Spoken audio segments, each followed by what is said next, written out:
up, Quakes fans? We're back with another episode of Tectonic Takes. We told you we'd be back to preview this game against San Diego, and I think that's the only thing on the agenda, unless we can think of something else to talk about meantime.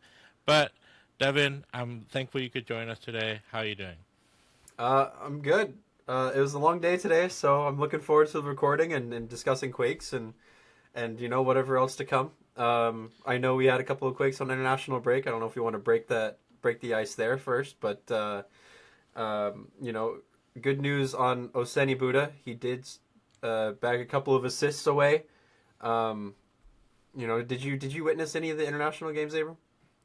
No, I didn't get a chance to watch any international games. Honestly, I'm gonna be like a person, not just an analyst on the show for once.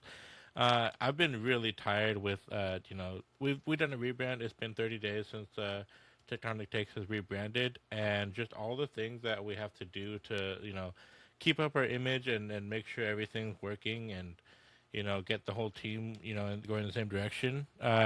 It's been going really well. I don't have any complaints in that regard of how it's going.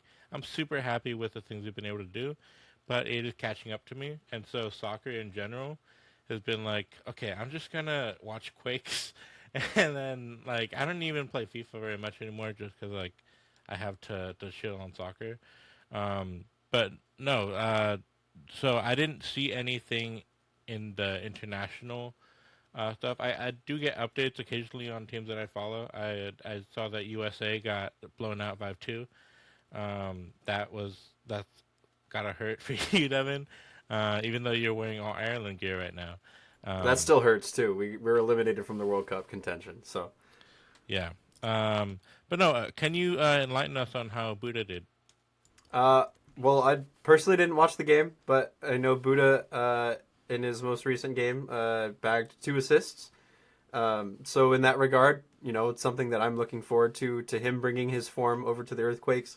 I know Nico Sikeras started as the U20 number 10, um, and I'm hoping that experience will bring Nico back into whatever form he had with the U.S. Youth National Team back to the Earthquakes, and so he can start, to really put some points on the board for the club that really matters. The black and blue. Exactly. No, it's really cool to see that Buddha got two assists because the main criticism that we've had over his season so far is that he's been good getting on the end of things, but he hasn't been super creative. And that's not to say he's playing horribly, but I know Buddha, and I know his standards are higher than what he's showing. Even though he's scoring, everything else has been like a little bit lackluster. So if he's showing that he does have that in him to create and set up for his teammates. I didn't see those goals, so I can't speak on them like in any detail. But yeah, it would be really good to have somebody else providing assist for the Quakes right now because the front line is gonna really matter for the game against San Diego. Yeah, looking at San Diego stats right now, they're currently in awkward form, and by awkward I mean in both MLS and CONCACAF Champions Cup competition. Um, First of all, they got blown out of the water in CONCACAF Champions Cup versus Toluca. Both games, San Diego getting a red card, and then the following game after that versus Real Salt Lake, San Diego FC also getting another red card. So two of those red cards, CONCACAF Champions Cup won't count to the match versus the Earthquakes, but the red card issued versus Real Salt Lake will carry over to our match this coming Saturday. So that's one less player for them to utilize and one more player and benefit for us. Um, in the last four games, San Diego FC haven't won or in the last three games, San Diego FC haven't really won a game. They beat Toluca 3-2, and that was in March 11th. March 14th, tied versus FC Dallas 3-3. March 18th, lost to Toluca 4-0. And then recently, March 22nd, drew to Real Salt Lake 2-2. So looking at current form, obviously in broad respect, the Earthquakes have the upper hand. It's a home game. They're really confident. Some of these players are coming back from international duty, looking really good, healthy. We have a full squad apart, unfortunately from DeJuan Jones. The San Jose Earthquakes look to be the team to beat right now this coming Saturday. What are your thoughts, Abram? What have you seen? I 100% agree. I think that there are ways in which this game favors us. Uh, losing out on McVay is going to really change how they approach this game. Um, but no, I watched the game against Real Salt Lake, and there were definitely things that I was looking at, and I'm like, we might struggle to deal with that. The way that they build up, approaching the final third and in the final third, they're very deliberate. They're very concise with what they want to do, and Andres Dreyer is an incredible player. We've yet to beat San Diego, so I'm not going into this game with super high hopes, but I am cautiously optimistic for what we can do because San Jose Earthquakes aren't any slouch either this year. We're doing very well. I just like I said earlier, our front three is going to really matter because I felt that when playing RSL, uh, specifically Gozo gave them a really hard time from the wide positions. And so for me, if we can spread them out and spread out their back line, that is, and attack with ferocity and a lot of pace, I think that that's going to be our best bet. Um, just because they look pretty solid in a lot of areas, but I will also concede that some of the goals in that RSL game were a little bit scrappy. If you watch the highlights, you know exactly what I'm talking about. But yeah, like I said, cautiously optimistic. Not going into this game with too much of a chip on my shoulder. I'm just like, this could go either way. But I think that if the Quakes show up, we have a really good chance of winning. Yeah, a lot of East Coast teams are looking at the West right now, the Western Conference, and like, they're pretty amazed at how good the West looks.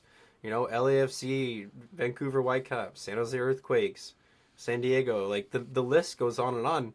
And these are two of the top teams in the league right now. And thankfully, it's nice to say that as a Quakes fan because it's a very rare occasion where we can say that we're one of the top teams in the league given it's under 7 games, and anything can happen after 7 games. But this is where we are now, and we're fighting against top teams like Vancouver Whitecaps, just coming off a 1-0 win. Like, this is the season where we can compete, and I think it'll be a very big tell to the rest of the league if we could beat another top seeded team like San Diego FC.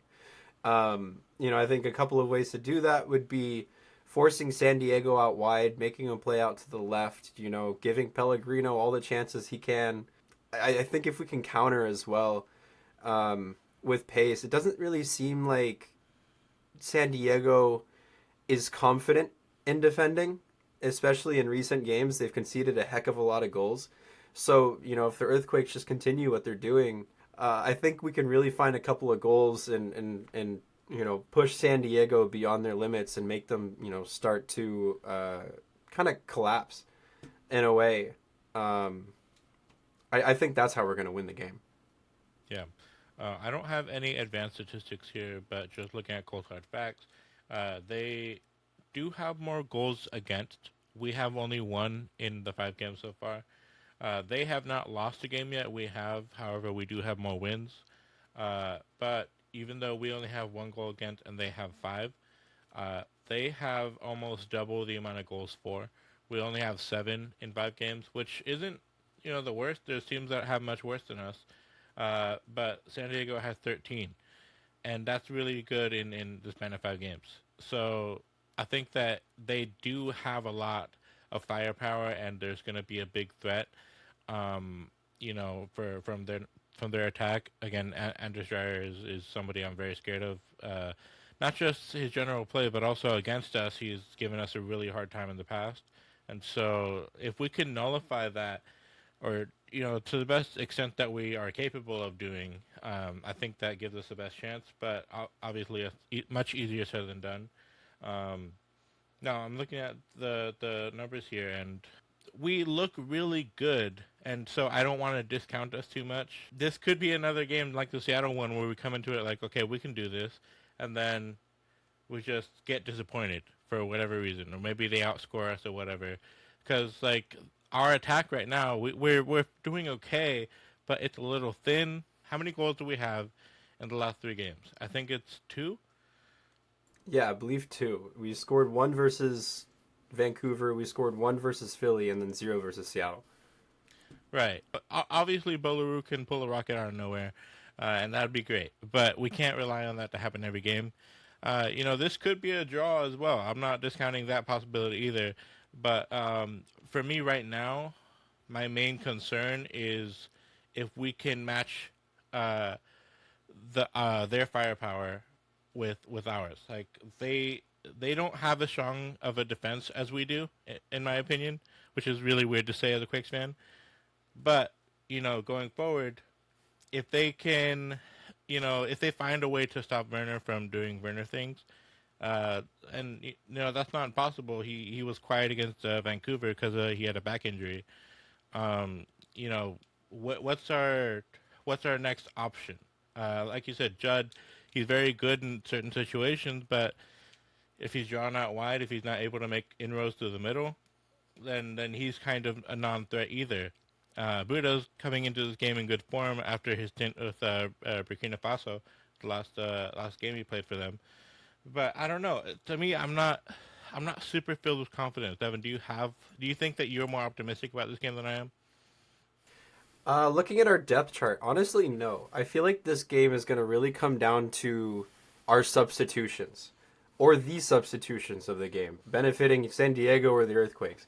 I think, it's going to be a fairly even match, potentially a lot of goals scored. I know we did just, beat Vancouver away at BC Place and shut them out, and that's, an even higher scoring team than San Diego FC. So I'm somewhat cautiously optimistic about another shutout or a win, but at the same time, like this is San Diego. They're known for scoring a lot of goals, and they're known for having a lot of dangerous chances throughout the 90 minutes period. I'm not exactly sure what their XG chart is. According to MLSsoccer.com, their expected goals versus RSL was 2.5. So they're generating a lot of opportunities, um, and that's what worries me. I think we can shut them out in the first 30 to 45 minutes of the game, but anything after that, their depth chart is insane, and I'm expecting some of their Scandinavians to come off from the bench because obviously you can't put all five or six on there. All of them are dangerous, and I think at some point our defense is going to break. I hope it doesn't, but I think it will. And this is a pretty dangerous attacking team. So I would like to see what we can do to mitigate damage throughout the 90-minute period. Who are you looking at to make a difference in this match? I'll give you my answer first, and then I'll let you answer. To me, this is a really big game for Werner. Obviously, he has two assists in the games he's played so far, so that's not bad. I'm not looking at him and feeling too disappointed with his general play, but he is the main guy, right? We're looking at him as like you're our only DP that we can field right now. What? Do something, And he is coming up against Oscar Verhoeven or Wilson Eisner, both former Quakes Academy players. Neither of them are quite as fast as Werner. Verhoeven might take him out, like 2-foot him, with the way that he plays. I always have loved the way that Verhoeven plays, very aggressive, but I don't know if he will be quite a match for Timo Werner. So if he can, shake free and make stuff happen, this is a game where it's like there's a higher expectancy from my end, being like, okay, well, you better do something because this is an opportunity. This is your chance to you got to score. You got to make another assist to someone who's not Buddha, or even another one to Buddha. I don't care. I don't care where it comes from, but I've been a little bit. The last game against Vancouver was a little bit lackluster, and I know he had a back injury and he only played 45 minutes, with extra time, but it hasn't been he hasn't blown the roof off the place, like we hoped, I guess. But it hasn't been bad. I would like it a little bit more, and now that he's playing more, I'd like it to continue to grow rather than have plateaued the way it has. What are your thoughts, Evan? Yeah, no, I think you bring up a really good point in that, Werner hasn't necessarily blown the roof off the place, and he hasn't really exactly made a significant impact on the field, even though he had 2 assists in the first couple of games with Oseni Buda. I like to have those two players next to each other in combination rather than having Preston Judd kind of placed right in between. I think the Quakes would be in a better position if Timo Werner and Preston Judd were to swap positions. And that might not support Preston Judd playing on the wing, You but have Ricketts. We have yeah, Ricketts available. we Yeah. have Ricketts. I think it would benefit the Quakes if we were to play, in a better tandem situation with Oseni Buda and Timo Werner, and especially Ricketts. Ricketts has 2 assists. Werner has 2 assists. Buda has what, 2 goals? I feel like there's two significant feeders right there in Ricketts and Timo Werner, and if they can distribute Buda any good opportunities, he will put them away one timer. That's not to say that Preston Judd won't, but I just like the combination of those three in preference over anyone with Preston Judd, and that's not to say Preston's bad. I just think that the combination would benefit us in the long run. So to answer your question, Abram, I think the more significant player I'm hoping would make a bigger impact in the game versus San Diego is actually Jamar Ricketts. Same position, just different player, further down the depth chart. I see Jamar making more of a defensive impact on the team, especially on our left side. Overall, I just like what he brings, both offensively and defensively. We saw his hustle versus Vancouver. We saw his composure when taking players on 1v1. If there's a player that we can really get by, hate to say it because he's a former Earthquake, but Oscar Verhoeven, I think Jamar Ricketts can do a good number with his pace and his confidence against both Verhoeven and Eisner. I'm not sure exactly what San Diego's going to do on their right side matchup with our left side, because I think our left side will be way more dominant. And I'm really looking forward to seeing what Bruce will have in counter of San Diego's tactics in advantage to both Ricketts and Werner as options on the left hand side. So that being said, I think Ricketts will be the better opportunist for us. I mean, yeah, I think that in a way, it's a lot more attacking if we were to make that change. It's more dynamic, and the players can move around, and they're more mobile. Not to say that Judd isn't mobile, but Timo Werner is more mobile. Buda is more. Ricketts again more. And that's a lot of speed, right? Again, not nothing against Judd, but he is not as fast as Timo Werner or Ricketts. I think he's faster than Buda, but that's not what we're talking about. Um, and so I do enjoy front threes that are very mobile and can pass in between each other and make combination plays, kind of like MSN back in the day. Messi, Suarez, Neymar, able to play with their feet, move around and beautiful stuff like that. Um, and one thing that I think is interesting that I just realized while you were talking is that both of the goals that RSL scored came from I believe they were both headers from strikers.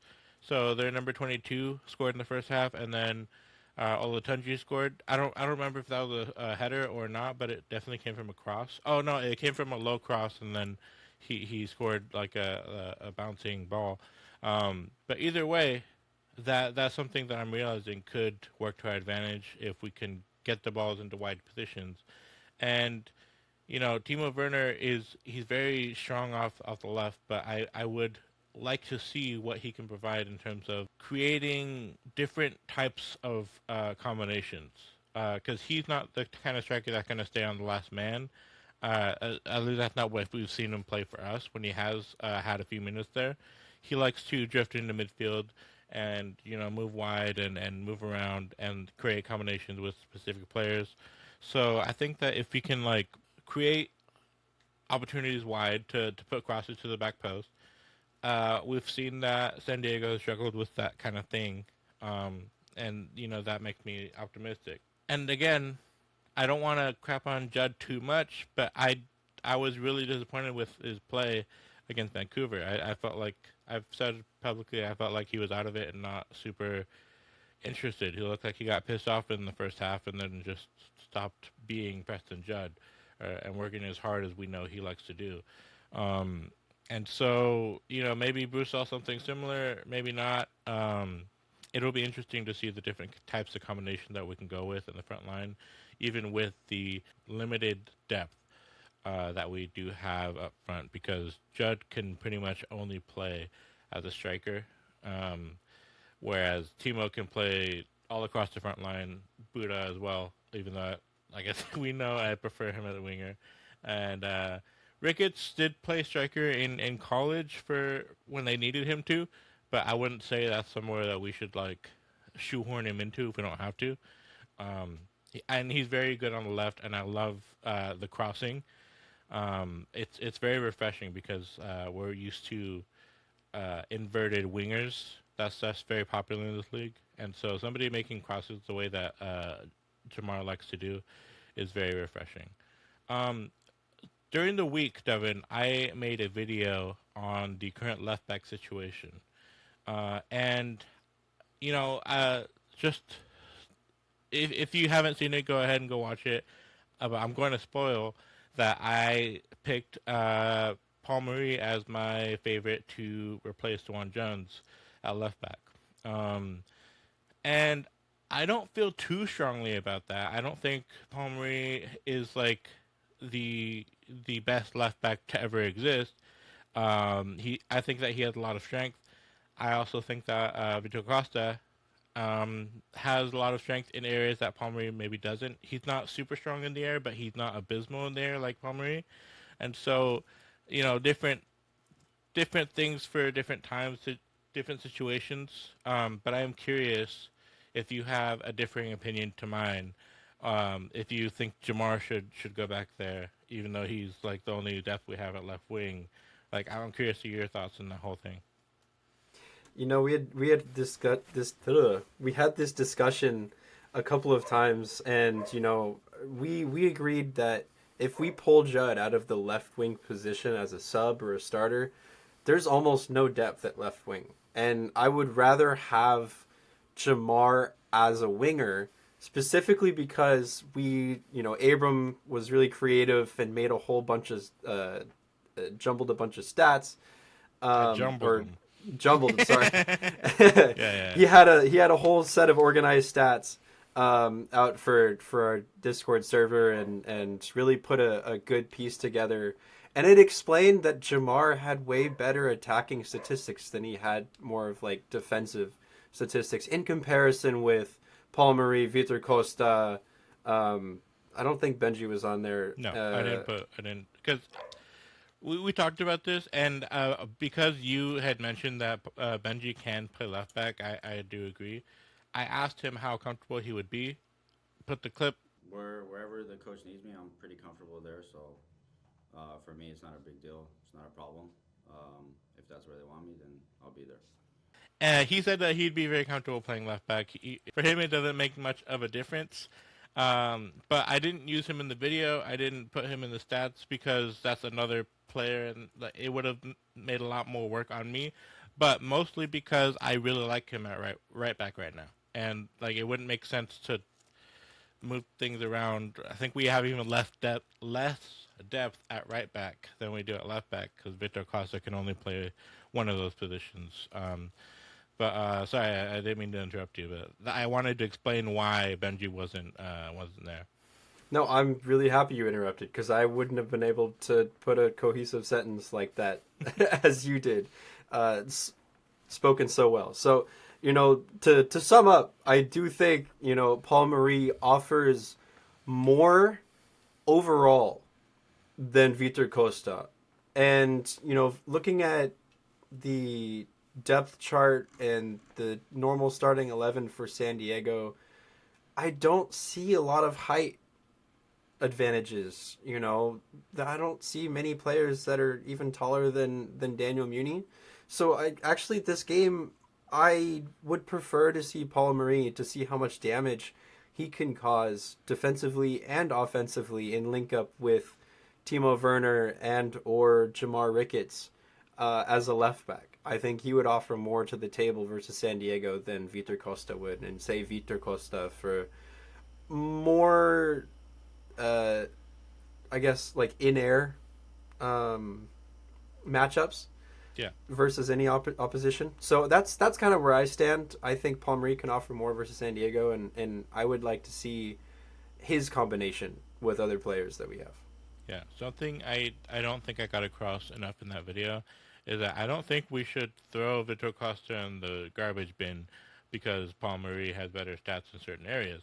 That's not at all what I'm saying. I think Vitor Costa had a lot of value to offer this team in games where Paul Marie isn't working out, and that will happen.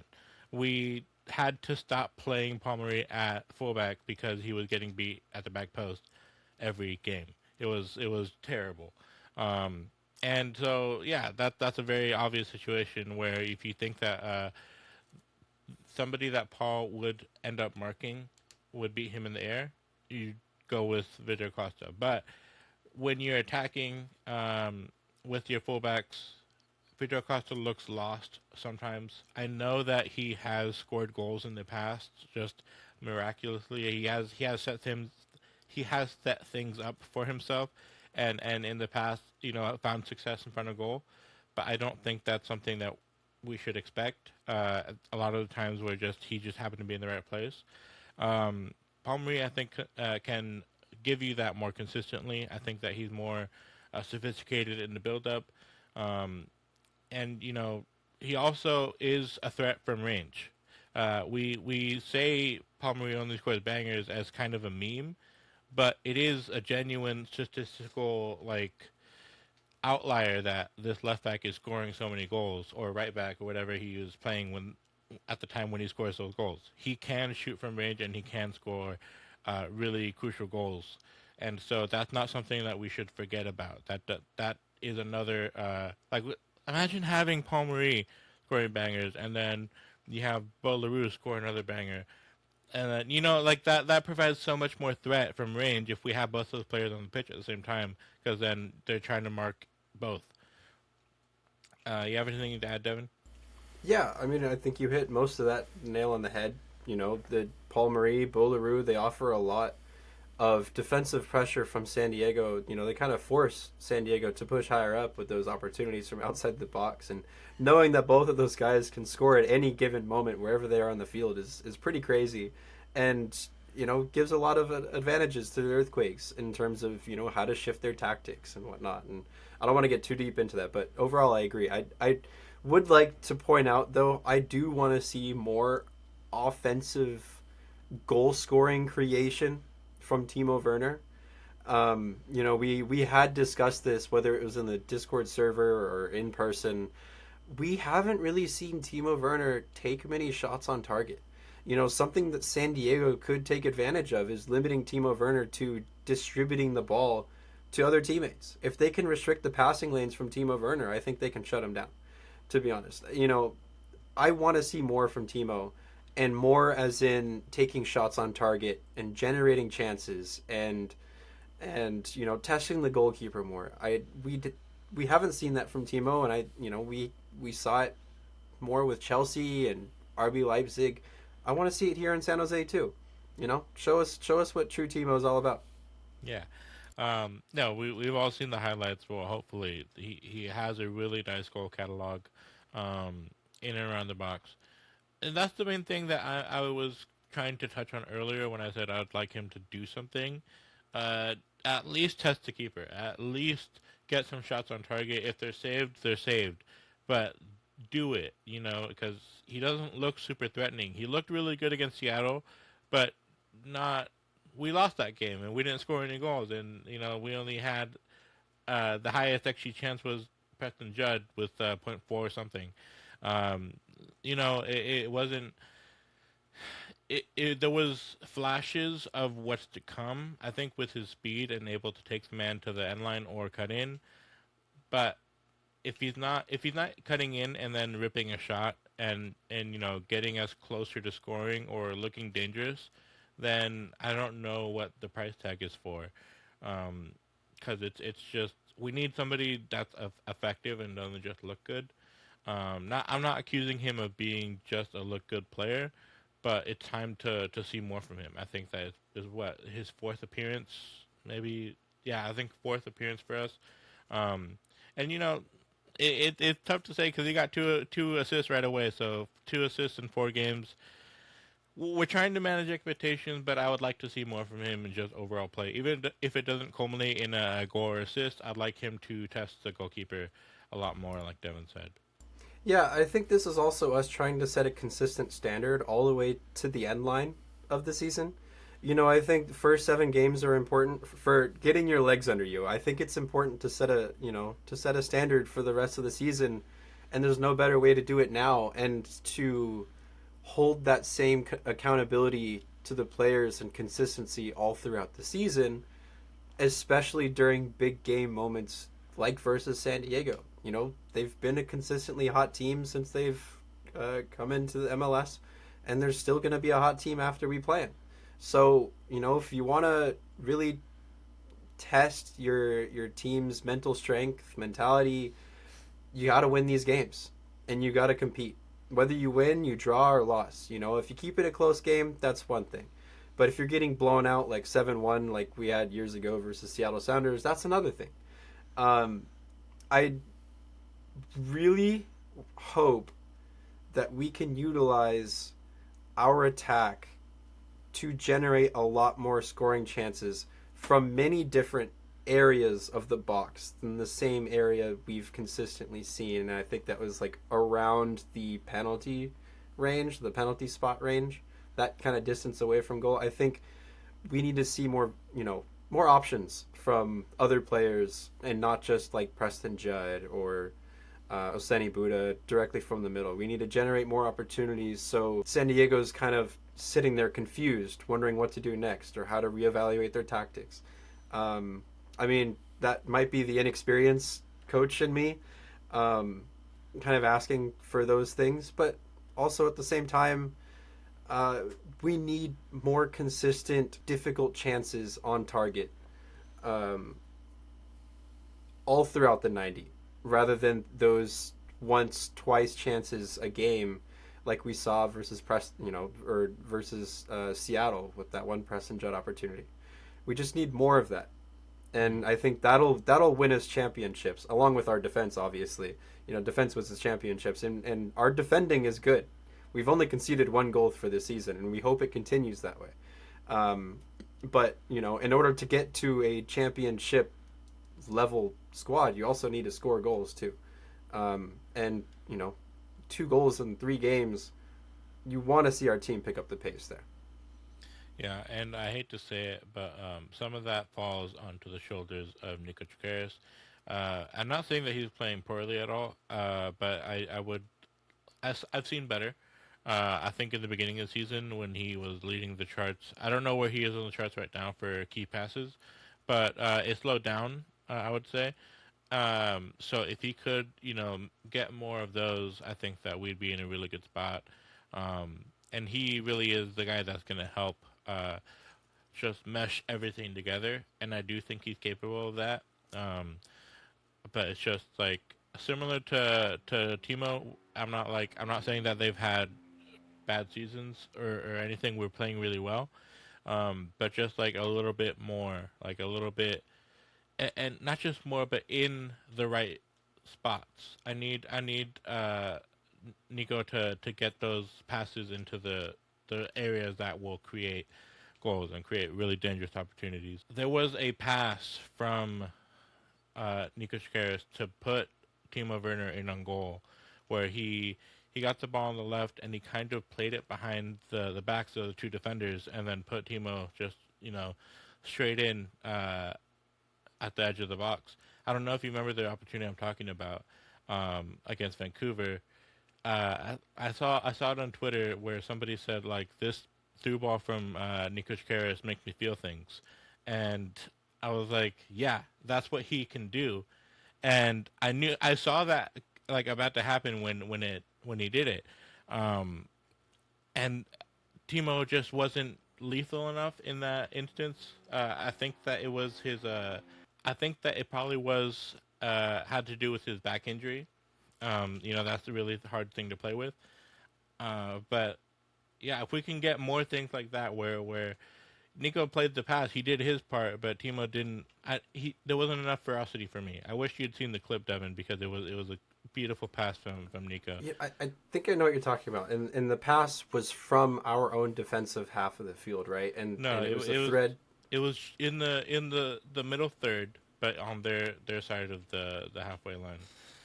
Did it Um, split between two defenders so in behind? he was being pressed by a defender on his right shoulder, and with his left foot, he passed it behind that defender who was pressuring him, and then it went in between their right back and their center back, and then Timo ran around the outside, and to get onto it. You'll love it when I show it to you after this. Don't worry. Um, but no, like that's a really good example of what Nico Scares can do. But unfortunately, we need Timo also to be on his A game. We need him to be fit as well. Um, but no, like I said, they're not playing poorly, and it kind of I'm realizing there's a new difficulty that we have as analysts this year, where in the past it's like, well, what can I say? We're doing bad, and now it's like, what can I say? We're doing really well. Like I don't know, what do you want? Um, and I guess that's just the job of a podcaster. The point of what I'm trying to say is that Nico Chikaris just a little bit of growth from him, a little bit of improvement and more efficiency will really boost his team, um, and to be more than the sum of its parts, if that makes sense. I completely agree with you. I do. There are flashes of you know Nico's skill in every game, and I think some of those chances are absolutely generated uh, with opportunities on net from others or for others, and I also think that some of those players could be more clinical from those Nico passes. But going back to your point, I think maybe we can see more per 90 of those good threads and passes from Nico. If you want to see a fluid offense, it comes straight from the 10. And now Nico is our number 10, and he's playing as a 10. And if you really want to see, good lateral forward movement, it seems like you'd want to play through that midfield system, and Nico is the guy to do it. So if we can see more passes, more of those dangerous passes, opportunities in behind the defensive back line, to Preston Judd, to Buddha, to Werner, anyone with pace, I think we can see more opportunities and goals in the coming games this season, especially before World Cup. And I want to touch on something really quick. Some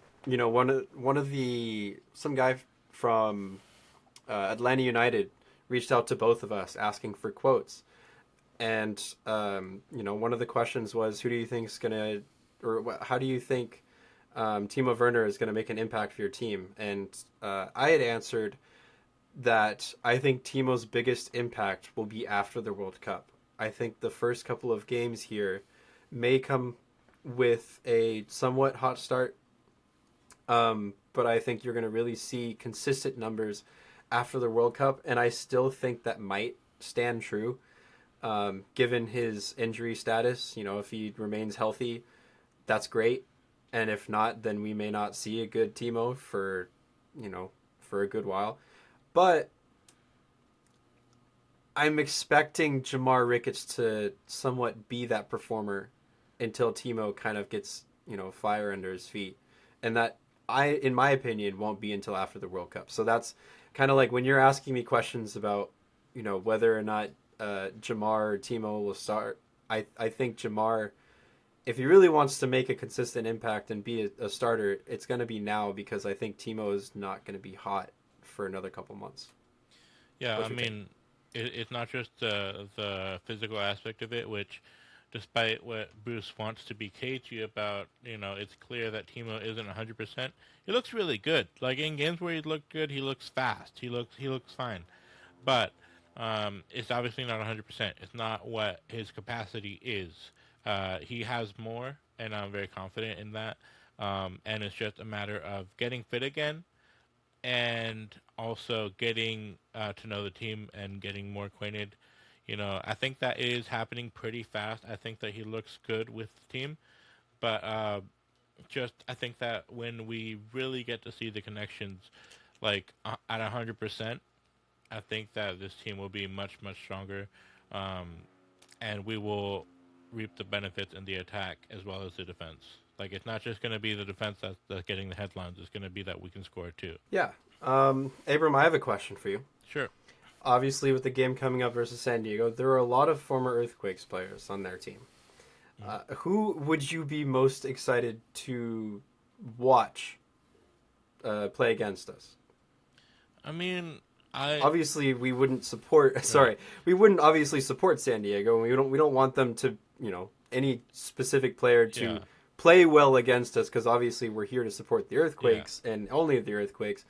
You're answering But my question for me. okay, I'll take that as your answer. No, I have more to say if that's okay. Okay. Yeah, my real answer, if I wasn't speaking to someone I respect, I would say I don't care. I want to see the Quakes play, and that's it. Whether they played for us in the past, that's great. But I am really focused on our result and how it goes for us. But in a personal, just a guy who likes football as a sport, uh, it's weird because Verhoeven is somebody who I enjoy watching, but I think he's very good, and so it's tough to want him to succeed, because it is directly detrimental to our goals. But I like how Godoy plays. I just when he was here, I would get really frustrated with him because I was like, why is our center defensive mid leaving and just going on crazy runs all the time? Like once in a while, sure, but he was never in the defensive area, and so I would get so frustrated. But I think that he's really grown since leaving, and he was a mainstay for Nashville. He's been very good for San Diego in the games I've seen him play in, at least. I like watching him play, so that's probably my answer. And I don't think that he necessarily presents a threat that we can't combat. I think that if Verhoeven has a really good day, then that means that Timo Werner isn't effective. And so that's just, in my mind, I'm looking more at Godoy, who I don't know why I don't see him as much of a threat. I just like the vibes of the way he plays. I think it's a very beautiful way of looking at the game. I think he's been a substitute for the last couple of games, especially in CONCACAF Champions Cup. And maybe that's just Champions Cup, and he's a starter in MLS play. And I haven't watched San Diego too much, but, over the last couple of games, I've seen them. Correct me if I'm wrong, Abram. Wasn't Godoy one of the players who was like a Portland's Diego Chara for us? Like, he just kept getting yellow cards and red cards and yellow card accumulation. So he kept getting suspended for us, and it was really frustrating because we could barely play him. So one stat that I thought was interesting when I was watching the San Diego play Real Salt Lake was that he got a yellow card in that match too, unsurprisingly, and the commentator said that that's his 74th career yellow card. And so that's not like that's a lot of yellow cards. That's nothing to scoff at. It's nothing like anyone like I don't know how many yellow cards Sergio Ramos would have, but it's still a really good amount. That's in imagine in 75 games that you played, you got a yellow card. Some games he probably got two in the same game. I wouldn't rule that out. I was only sporadically able to go to games at that time, and obviously the TV deals were really weird, and so I couldn't really watch it at home. I would only be able to watch from the stadium, and I was 14, 15 at the time. I'm not able to go to the stadium on my own unless my dad takes me. And he would pretty regularly, but I wasn't able to follow the team as strongly as I did once I got my own driver's license and all that. And that's when my love for the Quakes really grew. I remember him back in the day, but I wasn't able to pay attention nearly as much as I would like to. Yeah, I do remember Anibal Godoy maybe making a couple of really really interesting tackles over the course of his Quakes career, and I I don't remember specifically if he was around when MPG played with us, Yeah, he was. but I had a vague memory today of some random MPG connection, and I was confused whether it involved Annabelle Godoy or some other midfielder. But now that you've confirmed Annabelle Godoy and MPG were playing in the same at the same time, I just thought that was a really funny connection between MPG and Annabelle Godoy playing for the Quakes. Yeah, lots of memories, but obviously different teams now. We hope that he doesn't succeed versus the Earthquakes and so forth. Yeah. And something we can cut this if it's not interesting, but something that is really weird to me is how Matias Perez Garcia was looked at after his stint here at the Quakes. Because when I watched him play, I was like, this is the best player on the field.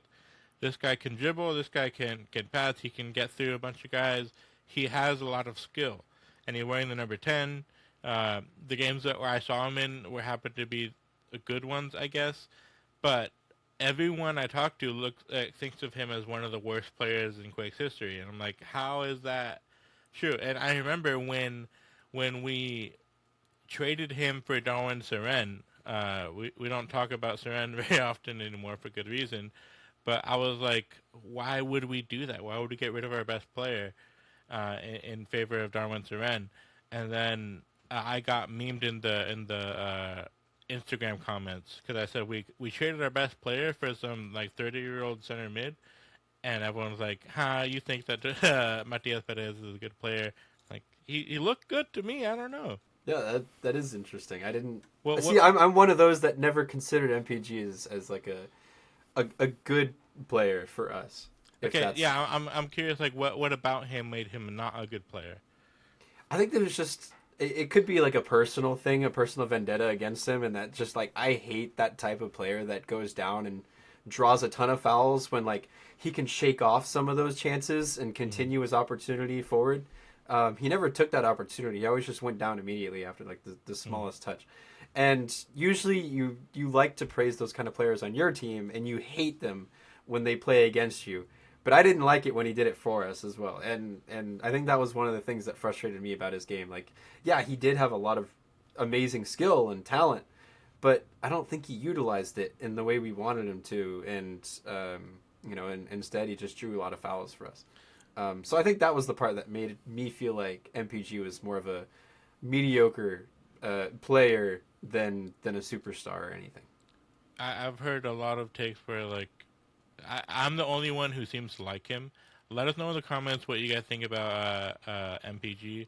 Trophies is another player. I'm like, when he was here, you guys wanted to pay $3.2 million to keep him, and then he lost his passport, and then everyone's like, that's the worst player I've ever seen play in my life. And I'm like, that's not true. He scored like 12 goals in whatever games. He scored a hat trick out of nothing, and then we lost the game and we let him down in that game. I don't remember who it was against.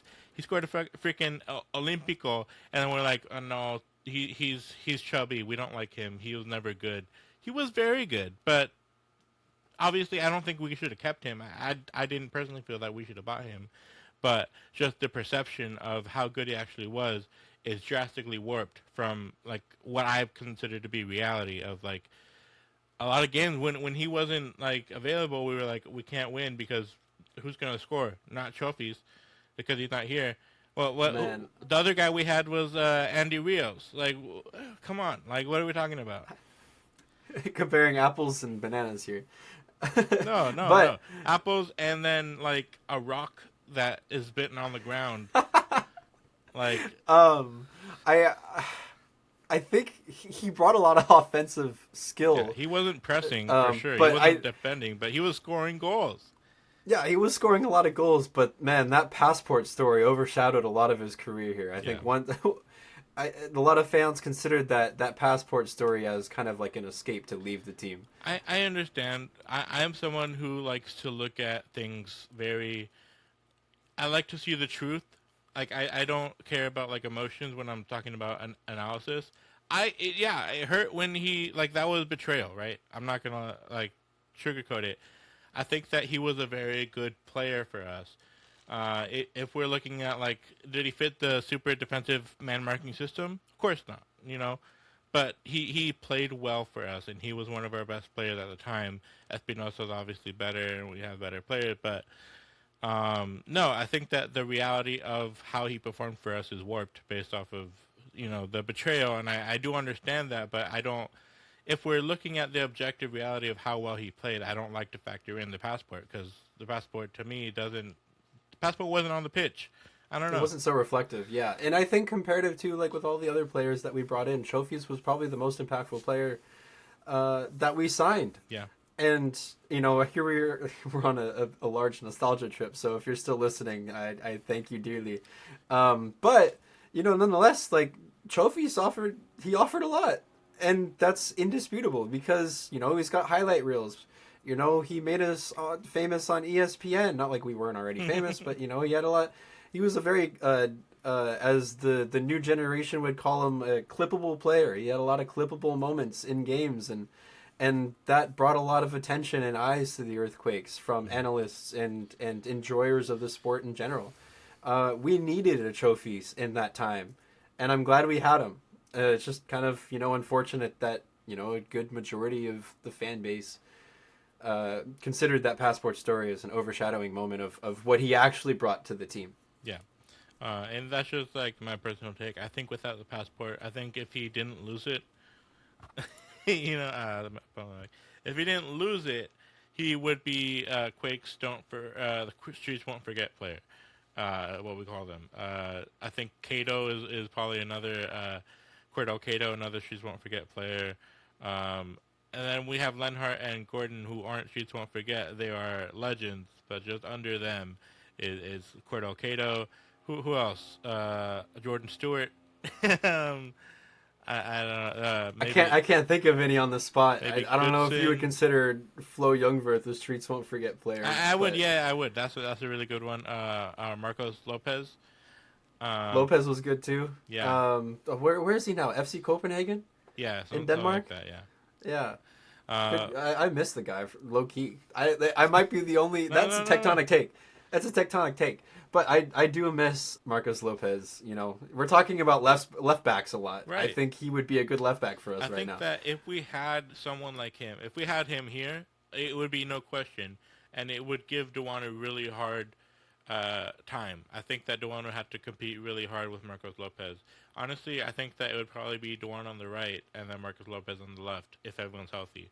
That would be a really good signing, Bruce. If you're listening, you probably not because it's a long video, and you don't like me. But go look at Marcos Lopez, see how much he costs, and see if we can bring him in.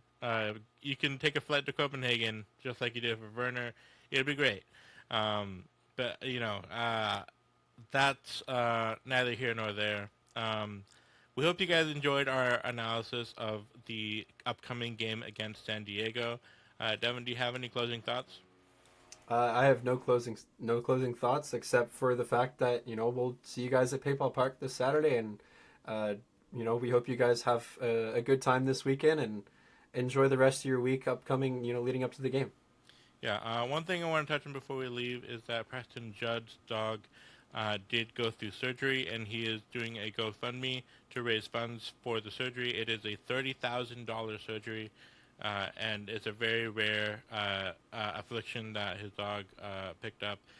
Very sad to hear, but if you are interested in helping out, we will have the link in the description to the GoFundMe. Terrible news to end this episode out on. But overall, this was a fun episode. We got to talk about some Quakes history, some Streets Won't Forget players. And I think we should do this more often. I got to get that off my chest about Trophies Lopez and Perez Garcia. I'm like, these are good players. You guys just don't like little dudes who are left-footed.